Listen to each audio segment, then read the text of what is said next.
Hello and good morning. I am Joel Hargis with the Florida Aviation Network. We're here at the 52nd Sun and Fun Air Show. And, it's could not be better weather today. If you're thinking about heading out here, I would highly encourage it because it is beautiful. Got the Thunderbirds and stuff in this week, and it's going to be a great show. And so we're here to talk about air safety, pilot safety, and today I am very pleased to have with me Trevor Boat Boswell, Lieutenant Colonel Trevor Boat Boswell.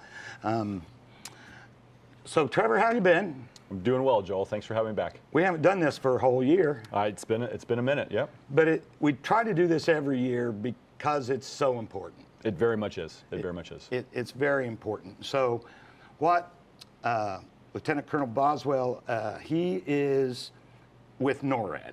Yes, sir. And so let's just start at the beginning. Tell people what NORAD stands for, N-O-R-A-D. Mm-hmm. Yeah, so NORAD, North American Aerospace Defense Command.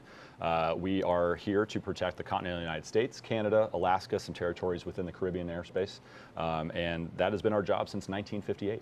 58? Yes, sir. So, yeah, so you keep everybody here at Homeland safe, basically. That is the plan, and so far we've been very successful. Obviously, we had a little hiccup there in 2001, which is a big, huge inflection point for us for how we do business, and we have learned a lot from that and have made a lot of big changes accordingly to make sure that we take away any gaps in the coverage that there might have been at one point. Well, it's such an important job, and one of the things that we want to talk about today is TFRs. Absolutely. And so most people know TFR, temporary flight restriction. That is correct, yeah, temporary flight restrictions. We have this handy dandy card as we are here at the air show. We're in the Education Center, booth EC-03. And if you want to come by, we've got a bunch of good swag and everything else, plus these cards. And then we're doing presentations, interviews like this, and other ones around the show site where we'll hand this out to you. You can also go to our website, www.norad.mil/general-aviation. We made it as long as humanly possible. But that being said, we have that available for you to download at home and see the presentation and all the other resources that we have. And we're here to educate and train general aviation pilots specifically because that's where we see the most issue when it comes to TFRs and violations thereof. Yeah, and so, the key to any flight is proper flight planning. Absolutely, right? Absolutely. And, one of the things I always try to do is I usually talk to flight service, Mm-hmm. and because you can learn a lot online, but I like to talk to flight service to see it. They're going to tell me if there's a TFR, right? They will tell you if there's a TFR, but there's so many other resources now that are available that historically in the past just have not been. You have obviously your iPad resource-based for flight or any of those Garmin products, your Garmin 1000s or any of the in-flight tools that you have available to you, flight service like you talked about, and then you have the basic website structure. Again, all that information is on our website or on the card, and like you mentioned, pre-flight planning is the biggest limitation that we see pilots getting in trouble for. If they can do the right basic stuff, check your NOTAMs, check your TFRs, check the weather, 95% of the rest of the problems are things that are outside of your control. That part is 100% inside of your control and is exactly what you've been taught as a private pilot to do, and we expect that you would do that the rest of your time flying as well. I know one of the resources that I always use is, most of the time I'm flying IFR, but when I'm flying VFR, I'm always talking and squawking, Yeah. I'm always talking to ATC because ATC is not going to let you fly through a TFR. Not without the appropriate clearance or flight plan, all right? So your job there is to file a flight plan, and for a generalized TFR, it's a 30-mile ring, and inside that 30-mile ring is a 10-mile ring around the thing that we are defending. Not all TFRs will have defensive assets assigned to them, like the fires or something like that, but we do have those set up specifically to keep airplanes out of it unless you have a reason to go through, which would be identified on your flight plan. And then you're authorized to transit all the way across it or land or take off from an airport that falls within the construct. But again, you have certain responsibilities like two-way radio communication. On your assigned flight plan is activated and you're squawking your discrete code for your transponder so that everybody knows exactly what it is you're supposed to be doing, and then you know if at what point you start deviating from that they need to start being a little concerned. Yeah, and like I say, that's why I always want to be talking to those guys, because they pop up sometimes. So, sometimes, most of our presidential TFRs are established at least 48 hours in advance. Right. However, there are times where that might change, all right? And either way, whatever pre-flight planning you've done, that's what your obligation is prior to you going off and taking off. And then after that, you would coordinate with local air traffic control, who should provide you the awareness. If you do lose radio communication, your radios go out, or you have electrical failure or something like that, then the first place you should always try to go is 121.5, the guard frequency, and try to check in with air traffic control from there. If that's not available to you can't get a hold of anybody, then Avenue F applies if you're on an IFR flight plan specifically, assigned, vectored, expected, or filed. And we'd like you to maintain that last assigned, vectored, expected, or filed clearance until you're outside of the TFR. IMC considerations, obviously, if you're already inside a TFR, maintain your flight plan. If you're VFR, though, or in VMC conditions, we'd love for you to just exit the TFR ring, and then that will alleviate 99.9% of all the concern that we have, at least for the thing that we are defending. So we, here in Florida, sometimes going down the East Coast can be challenging. It can be, yeah. There's a special flight rules area over Washington, D.C. for those that like to transit. That is effectively the same exact dimensions for the actual defended airspace, the 30-mile ring, around the DCA VOR. However, there are some unique things about that. There are airspeed limitations that exist, as well as there's some additional online training you have to accomplish before you're able to file a special flight rules area flight plan, and that would all be denoted on your flight plan request, your number, and they'd check it against the database. That is all run through the FAA, and you can go through FAAsafety.gov to find all that training and complete the training. And so I want to reiterate that because that's really important. You cannot fly in that DC area without being, quote, certified or having proven you've taken the class and received that information. Yes, that's exactly right. And it's within 60 miles, actually, so it's not even within the confines of the VOR. Right. 30-mile ring, it's a 60-mile ring, so it is a significantly different experience. So if you are transiting or operating from an airport within that area, you have to have established all that training ahead of time. Yep, and I guess I've never gotten that training. I've never flown through there, but it's a one-time training, nothing too cosmic. We've got F-22 pilots that have done it, and they get it, so we know everybody can do it, right? Yeah. So you think the GA guys can? Without a doubt, without a doubt. That's funny. So yeah, I was referring to down the East Coast, Palm Beach, Mar-a-Lago. And yeah, that is a new one, right? And then anywhere the president travels is always going to be a challenge, and you're always going to have a TFR that's established over top of wherever in this case President Trump goes, and that comes up and down. Our goal, again, as we are here, is to educate you on where to go find all of the NOTAMs that are associated with the TFR, so that you can identify how tall it is, i.e. what altitude it stops at, because it's from the surface, typically up to flight level 180 or just short of. It's usually established for a number of hours, probably between 3 and 4 hours. It's temporary in nature, but again, it might change.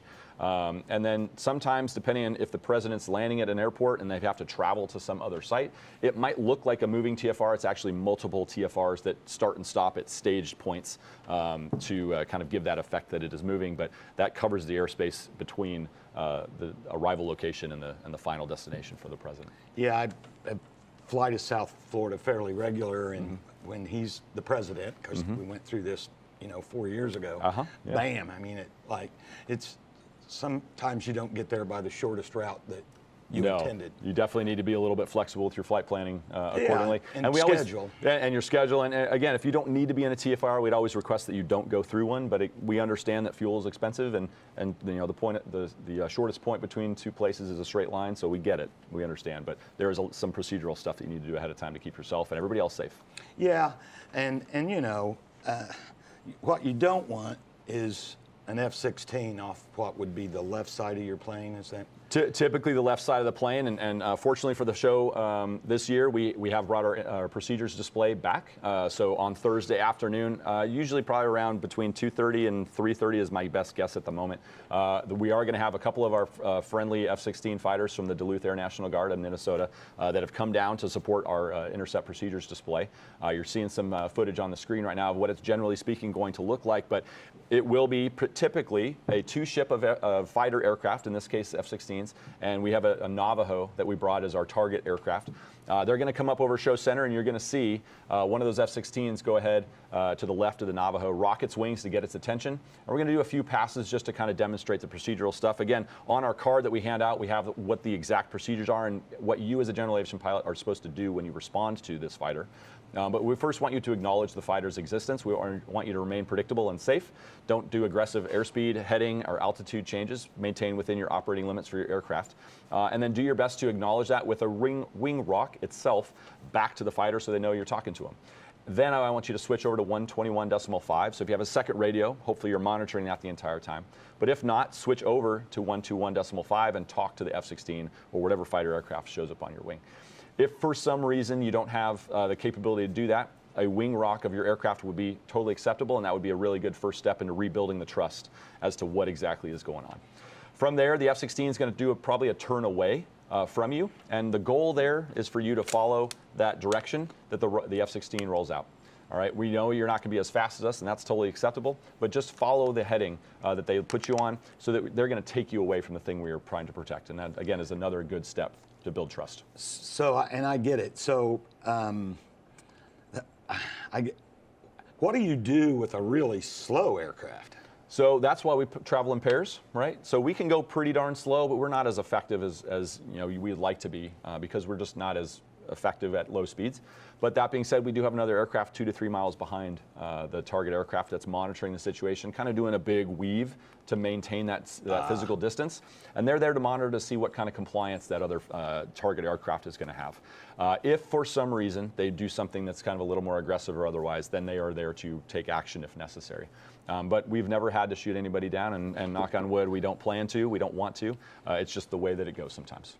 Yeah, it's funny. People a lot of times don't realize that, there's an F-16 on my wing, but there's always one on your 6. Exactly. And so the one you see is not the one you should be the most concerned about. No it's doubt the one about right it. behind Yeah, you that, exactly. that is ready to take some action. Yeah. And as we get, as the target aircraft gets closer to the thing we're defending, we always will then step up the awareness component of the intercept by doing something that we call the headbutt maneuver. All right. So instead of turning away from the aircraft, that F-16 is going to put full afterburner in there. They're going to put flares out that are going to drop behind to, again, give a visual indication that something else is going on. And again, you're seeing that B-roll footage on the screen right now. And they're going to turn in front of the nose of the target aircraft. We're going to deconflict high or low so that we don't push you through the jet wash, and a flat spin out to sea, obviously, is not what anybody wants. Right. But that's your kind of last chance before things get really hairy for you and a little bit more dangerous. And that is hopefully the thing that's going to get your attention. And just like the first time, the direction that F-16 goes, turn that direction, roll out, point towards it, and then go that direction at a normal, safe operating speed. Yeah, so just review again. They're going to come up on your side. Come up your side. They're going to rock their wings. Correct.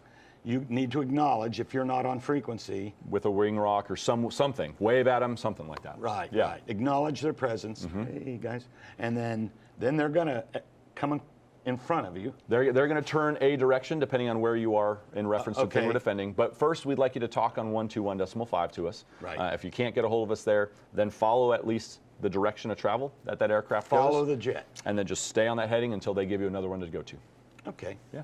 So I hope everybody understands that, because it might save your life someday when you screwed up and got somewhere you shouldn't have been, right? It's going to be a significant emotional event. Nobody's expecting a fighter to show up on their wing unless you fly with CAP and you've set it up all ahead of time for training purposes. It will be something that you are not expected to have happen, for sure. Yeah, that's not good. So that's funny. So, because we've got all kinds of stuff we could talk about here. Is there anything else before I start asking you some more personal stuff?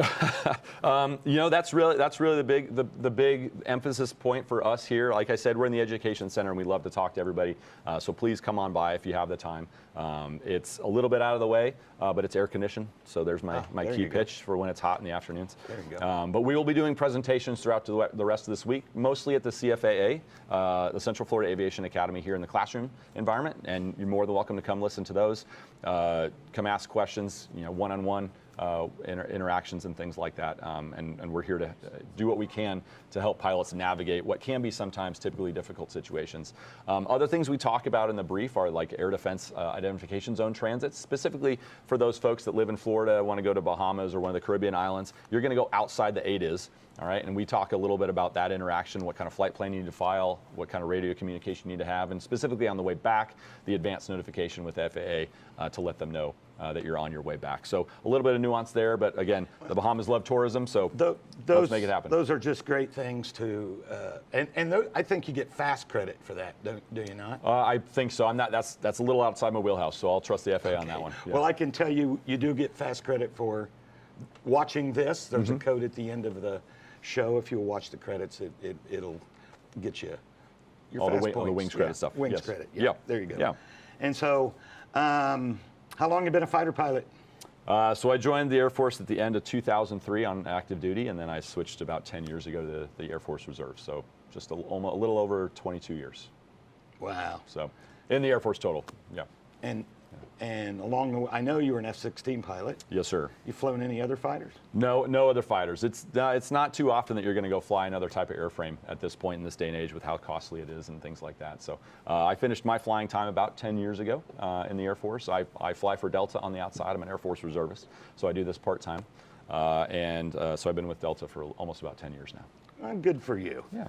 Good for you. Those jobs are paying pretty well these days. They're not too bad. No complaints little for me. better than lieutenant colonel pay, probably. It depends on the day. Depends on what kind of fun you're looking to have. Yeah. Well, that I get. That I get. You know, you're not yanking and banking in a 7.3 or a 7.5 or whatever. Nobody right? in the back would like that. No, not at all. No, they wouldn't like that. And so, I ask you this every year, but I'm going to ask you again. Boat. Yes. So I think everybody knows every fighter pilot has a call sign, and you don't get to pick your call sign, do you? Nope. That'll be rectified real quick if you try to. Yeah. That's just not a thing. No, no, not at all. They give it to you. That is correct, yes. And so BOAT, B-O-A-T. Yeah, so you get a call sign for pretty much one of three things. Either it goes well with your name, you have a physical characteristic that you would make sense, or you do something stupid and I don't look like a boat, and it kind of goes with my name, but it's definitely not associated with my name. So it's an acronym, and it's because you do something stupid in an airplane, and you get, or maybe other places too, I guess.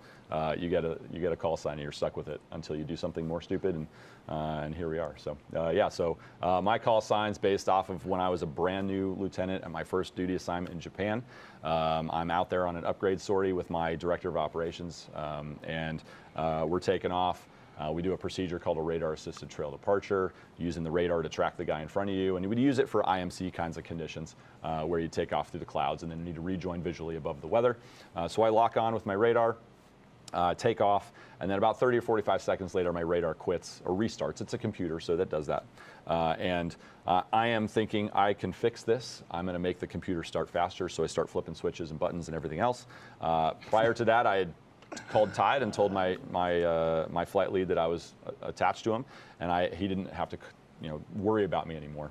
Unbeknownst to him, I did not communicate that my radar was not working anymore, that I did not know where he was, and I was too focused on this, and I wasn't doing the basic stuff like aviate, navigate, communicate. Right. I was just existing. Meanwhile, I'm traveling across the ground and I'm climbing through the air, and unfortunately, instead of going 350 knots and climbing at a normal rate, and maintaining about 2 to 3 miles in trail, I am accelerating through 400 knots and climbing at an excessive rate, and I end up passing over my flight lead by about 50 to 100-ish feet above his head, and the first indication that anything was wrong was my airplane going over top of his and him hearing my jet exhaust. So like I said, for the demo, they're going to put that afterburner in. You can definitely hear that in your airplane. Regardless of anything else you're expecting to hear. You'll hear that exhaust. So I flew right by him, and then I called blind, and he's like, yeah, I understand. Please slow down a little bit, because at that point, instead of being 1.5 miles to 2 miles behind, I'm 1.5 miles to 2 miles to 3 miles and accelerating ahead. And so for probably almost certainly killing myself and potentially almost killing him, or at least making him have to eject, you get a stupid call sign like blind on assisted trail or boat. So. And there you have it, folks. There it is. Yeah. So we're running down out of time. I do want to really promote this Intercept show you're going to do. Definitely. Tomorrow afternoon. Tomorrow afternoon, Thursday afternoon. Yeah. But, it's one thing to watch it on film. It's going to be quite another to see it We've done it the live. past couple of years at various air shows. The first time we ever did it here was actually Sun and Fun a couple of years ago. It was very well received. We're really excited to be bringing it back. The Duluth guys have been, got down here. Everybody's ready to go. We're just ready to get out there and see and show everybody all the procedures you see here that we talked about, just up in real execution. You're going to see a few passes, and then eventually the target aircraft is going to come and land. They're going to drop it off and then do a go around after that. But really excited for everybody to see that Thursday afternoon. Talk to you guys in the presentations or here at the booth. No, we did not bring Santa with us. We are waiting, till December until he starts spinning up his operation to track him as well. But that is obviously one of our other core missions as we roll throughout the year. But no, we're very excited to be back here at Sun and Fun and ready to show the world. We are out of time. Yes, sir. That flew. It does. Yeah. It did flew. Well, I want to thank you, Lieutenant Colonel Boswell. I mean, gosh, we've done this a few times. It feels like we're buddies at this point. Yes, sir. We've known each other a long time. Yeah.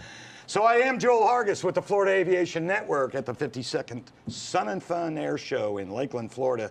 Beautiful weather. Come down and see us.